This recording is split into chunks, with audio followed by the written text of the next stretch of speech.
हर group पे ना एक ऐसा बंदा होता ही है जिसको ना घर से निकलने में बिल्कुल बिल्कुल आफत आ रही होती है, राइट। जैसे मैं और मेरे फ्रेंड थे, मैं आने को रेडी हूँ, ठीक है, मैं कह रही हूँ कि आधा तू आ जा और आधा मैं आ जाती हूँ।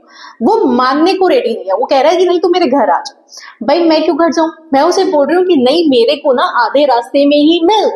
अब वो कह रहा है कि ठीक है अब मैं आधे रास्ते में आऊंगा लेकिन एग्जैक्टली आधा होना चाहिए। तो तब मुझे पता कि अगर एग्जैक्टली आधा है ना तो ही मैं आ रहा हूँ वरना मैं नहीं आ रहा, ठीक है। अब ये देखो, अब इसको मैं कैसे समझाऊं भाई कि उसको कि एग्जैक्टली आधा है। अब उसने बोला है कि एग्जैक्टली आधा ही चाहिए, तो अब मैंने क्या किया है, मैंने उसका मिड पॉइंट निकाला है। हाँ भाई मिड पॉइंट। अब ये मिड पॉइंट्स में बस एक ही अच्छी बात है कि वो उसकी तरह चकचक नहीं करते हैं कि मुझे बीच का ही पॉइंट चाहिए, लेकिन वो चाहते भी वही है। वो लोग भी मिड पॉइंट ही चाहते हैं कि मिड वैल्यू चाहिए उन्हें। ओके, तो यहाँ पर हम करने वाले हैं कोऑर्डिनेट ज्योमेट्री का मिड पॉइंट, जहां से हमें पता चलेगा कि एग्जैक्टली दो कोऑर्डिनेट्स के बीच का मिड पॉइंट होता क्या है और कैसे निकालते हैं उसे। तो चलो स्टार्ट करते हैं।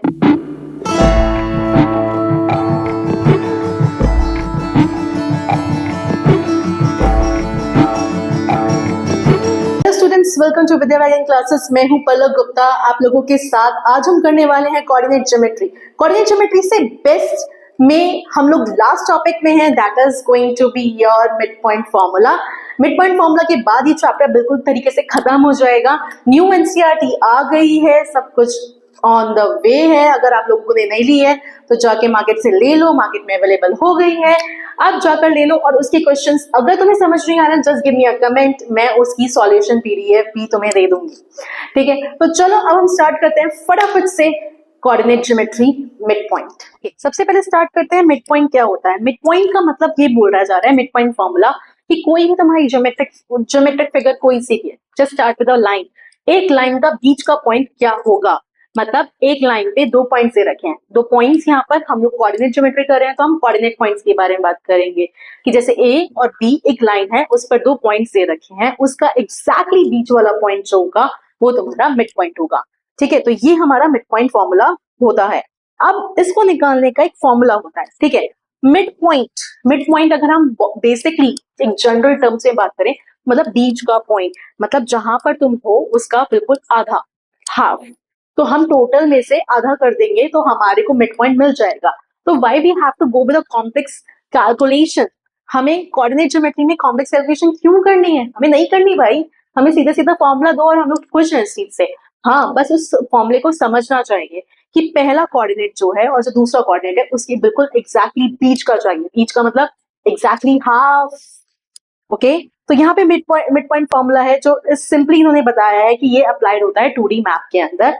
तो यहाँ पर उन्होंने बोला कि दोनों को प्लस करो और उसका हाफ कर दो, मतलब तो दोनों को प्लस करने का मतलब है दोनों पॉइंट्स को कि ये तुमसे टोटल मांग रहा है, टोटल का आधा कर दो तो तुम्हारा मिड पॉइंट निकल जाएगा। Let's go in that different way.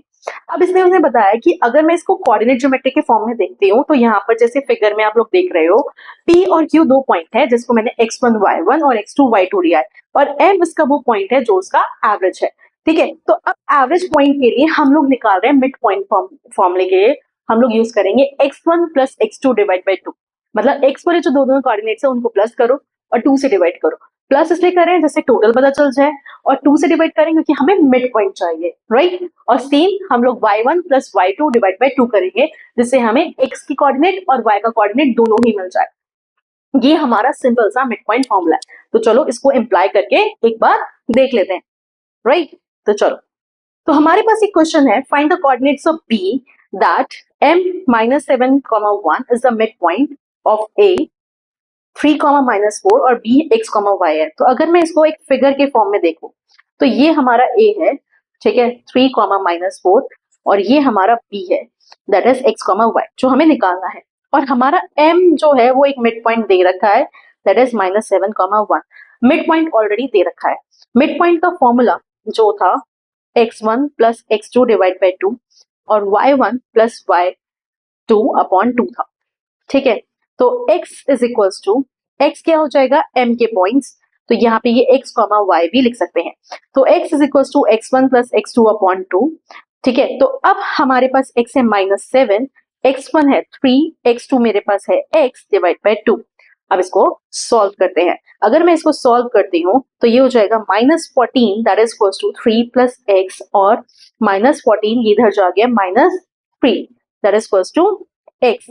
तो ये क्या हो जाएगा -17 एज एक्स। समझ आया? ये तुम्हारा -17x आ गया। Let's go with the y। y भी ऐसे निकलेगा y1 प्लस y2 अपॉन 2। तो y की वैल्यू है 1 हमारे पास, y1 है -4, y2 है y, और इसको हम सॉल्व कर लेते हैं। 2 is equals to -4 plus y, तो ये हो जाएगा 6 एज y। तो कोऑर्डिनेट्स हमारे जो p के आए x, y वो आए -17, 6। ये हमारे कोऑर्डिनेट आ गए। समझ आया? क्लियर है? यस। चलो ओके। अब इस चीज को हम लोग सिर्फ और सिर्फ लाइन में नहीं लगा सकते, हम लोग इसको सेंटर भी निकाल सकते हैं सर्कल का। सर्कल का सेंटर एग्जैक्टली मिडल में होता है, मिड पॉइंट है। एक डायामीटर का मिड पॉइंट जो होता है वो सेंटर ही होता है। तो सर्कल का एकदम सेंटर पॉइंट भी हम इस चीज से निकाल सकते हैं by using the mid point formula. इसमें मैंने तुम्हें बताया कि ये मिड पॉइंट है डायामीटर का, तो जिससे हम लोग एग्जैक्टली निकाल सकते हैं सर्कल का सेंटर पॉइंट। अगर हमारे पास डायामीटर के दोनों कोऑर्डिनेट्स दे रखे हैं तो मैं उससे सर्कल का मिड पॉइंट आराम से निकाल सकती हूँ। ओके चलो let's go with a question. इसमें भी एक क्वेश्चन है कि A B is the diameter of the circle. ठीक है, तो एक सर्कल हम लोग बना लेते हैं फटाफट से। ठीक है, हम लोगों ने बनाया एक सर्कल। ठीक है, बहुत गंदा बना है बट कोई बात नहीं, मैनेज कर लो। ये ओ है, ये ए है और ये बी है। तो ए हमारे पास नहीं है, हमें वो ए निकालना है। वो हमारे पास है 2, -3 मतलब सेंटर पॉइंट है हमारे पास, और बी हमारे पास 1, 4। हम वापस से वही लगाएंगे मिड पॉइंट फॉर्मूला। ठीक है, अब निकालते हैं mid point formula. x is equal to x1 plus x2 upon 2। A की वैल्यूज को मैंने ले लिया x और y। ठीक है, x मेरे पास है 2, x1 है x, x2 है 1 upon 2। 4 is equal to x plus 1, तो 4 माइनस 1 इज इक्वल टू 3, और x की वैल्यू मेरी आ गई 3। इसी तरह से मैं y निकाल सकती हूँ। तो y is equal to y1 plus y2 upon 2 that is equal to, अब y की वैल्यू हमारे पास है -3, y1 मेरे पास है y, और ये हो गया 4। तो ये हो गया -6 -4 that is equal to y, -10 की वैल्यू आ गई एज एन y। ठीक है, तो ये हमारे कोऑर्डिनेट्स आ गए। तो ए के कोऑर्डिनेट्स हमारे हो गए 3, -10। हाँ ना, बहुत इजी। तो ये तुम किसी भी ज्योमेट्रिक फिगर में कर सकते हो। It's not about the circles only, it can be a parallelogram. Parallelogram bisect करता है बिल्कुल सेंटर पॉइंट पे, वो हो सकता है जो स्क्वायर है उसके निकाल सकते हो, स्क्वायर की डायगोनल्स भी बाइसेक्ट करती है। रोम्बस के लिए निकाल सकते हो, लाइक ठीक है। तो डिफरेंट डिफरेंट फिगर्स के लिए भी तुम इसको डायरेक्टली यूज कर सकते हो। जैसे अगर इसमें वही मैंने तुम्हें अभी पता ना मिसिंग एज कैसे निकालते हैं, वो अभी हम लोग सीख रहे थे। तो वही सेम चीज हम लोगों ने निकाला कि हम मिसिंग एज भी निकाल सकते हैं, सेंटर पॉइंट भी निकाल सकते हैं, और मिसिंग एज भी आराम से निकाल सकते हैं। इट्स जस्ट कि तुम्हें वो समझ आना चाहिए कि फॉर्मूला क्या कह रहा है और फॉर्मूले में क्या पुट होने वाला है। ठीक है, बस इतना सा है, बहुत सिंपल है mid point formula. Mid point formula में तो बिल्कुल मार्क्स कटवाने मत। ओके चलो आगे बात करते हैं। सबसे पहले हम बात करते हैं, ये पैरेललोग्राम है। एक पैरेललोग्राम में दो डायगोनल्स दे रखी हैं, और दोनों डायगोनल्स जहां मीट करती हैं, इंटरसेक्ट करती हैं, वो ही मिड पॉइंट है। तो अगर ए डायगोनल, ए कोऑर्डिनेट है तुम्हारे पास और सी कोऑर्डिनेट है तुम्हारे पास, तो तुम ऑफ कोर्स से उसका डायगोनल निकाल मिड पॉइंट निकाल सकते हो। ऐसे क्वेश्चंस है बुक में दिए हुए, तो करो उनको बैठकर। ठीक है, उसमें दे रखा है कि एक दो कोऑर्डिनेट दे रखे हैं और डायगोनल है, बीच में इसका सेंटर पॉइंट निकालना है, उससे तुम वैल्यू निकाल सकते हो। इसके लिए मैंने एक क्वेश्चन यहाँ पर डाला है। ठीक है, यहाँ पर मैंने क्वेश्चन डाला है कि डायगोनल है तुम्हारे पास ए बी सी डी, एक पार्ट्स है। ए और डी भी डायगोनल है, बी और डी भी डायगोनल है, सी और whatever you can say that E यहाँ पर ले सकते हैं, वो भी डायगोनल है। तो अब मेरे को इसमें पी की वैल्यू निकालनी है। तो मैंने डायगोनल एज एन ए सी जो डायगोनल है उसको लिया है। ये डायगोनल यहाँ पे थोड़ा गड़बड़ हो गया है, ये डायगोनल होना चाहिए था। ठीक है, तो ये ए पॉइंट है। ठीक है, जो हम बोल सकते हैं जो है 6,1, जो यहाँ आ गया है। ठीक है, तो यहाँ पे 6 + 9 डिवाइड बाई 2, इससे मेरे x की वैल्यू आ गई और y की वैल्यू आ गई, जो सेंटर पॉइंट है इसकी। ठीक है, अब तुम्हारा मेन पॉइंट था कि हमें ये p निकालना है। तो जो मेरा x इसका आया मैं उसको यूज करूंगी एज एन क्वेटिंग द वैल्यू, और इससे मेरे पी की वैल्यू निकल जाएगी। ये देखो, इससे मैं एक कोऑर्डिनेट से दूसरे कोऑर्डिनेट की वैल्यू भी निकाल सकती हूँ। ये क्वेश्चन भी एग्जाम में आ सकता है, तो ये कॉन्सेप्ट काफी ज्यादा इंपॉर्टेंट हो जाता है। ये वाला पार्ट बहुत ज्यादा इंपॉर्टेंट है, ये ध्यान रखना, ठीक है। इसमें हमारा जो ए कोऑर्डिनेट है वो ये था, सी कोऑर्डिनेट ये था, इनसे पहले डायगोनल निकाला, फिर उसके बाद हम लोगों ने डी और बी की वैल्यू निकाली है। तो ये बहुत इंपॉर्टेंट पार्ट है, ठीक है। चलो, अगर कुछ भी समझ ना आए तो just give me a comment, मैं तुम्हें दोबारा से इसको डिटेल में एक्सप्लेन कर दूंगी। Okay, let's go further. Okay, अब यहाँ पर इन्होंने सिंपल सी बात बोला है कि अगर तुम्हारा कोई मिसिंग एज है और 2 पॉइंट दे रखे हैं, 2 कोऑर्डिनेट्स दे रखे हैं, तो तुम वो मिसिंग एज भी निकाल सकते हो, और अगर तुम्हारा बीच का सेंटर पॉइंट है तो वो भी निकाल सकते हो। तो इट डिपेंड्स कि क्वेश्चन क्या कह रहा है।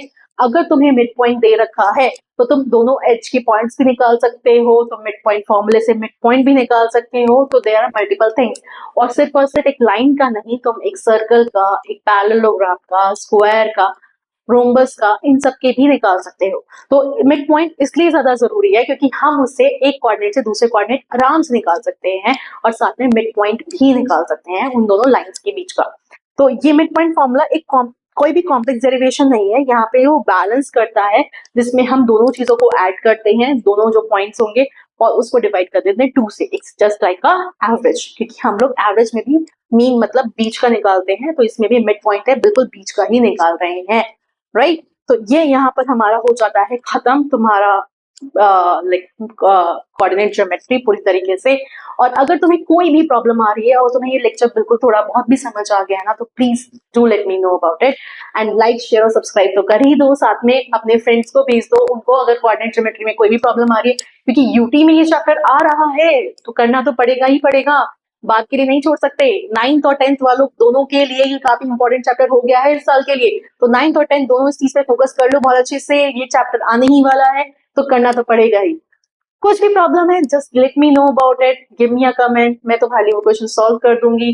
तो मुझे बताओ क्या प्रॉब्लम आ रही है, कौन सी चीज तुम्हें इसमें सबसे अच्छी लगी, मुझे वो भी कमेंट करके बताना, ठीक है। और अब हम मिलते हैं अगली क्लास में, जिसमें हम लोग कवर करेंगे नया चैप्टर पॉलिनॉमियल्स उठाएंगे, उसके साथ हम लोग कवर करेंगे लीनियर इक्वेशन, क्योंकि न्यू बुक में जो आया है पॉलिनॉमियल्स विद लीनियर इक्वेशन आया है, तो और वो क्वेश्चन में उसमें स्लोप वाला पार्ट भी एंटर हुआ है, जो 10th वालों ने भी नहीं पढ़ा है अभी तक, वो लोग 11th में जाकर पढ़ने वाले हैं, तो तुम लोग तो मजे आ गए बिल्कुल बहुत अच्छे से।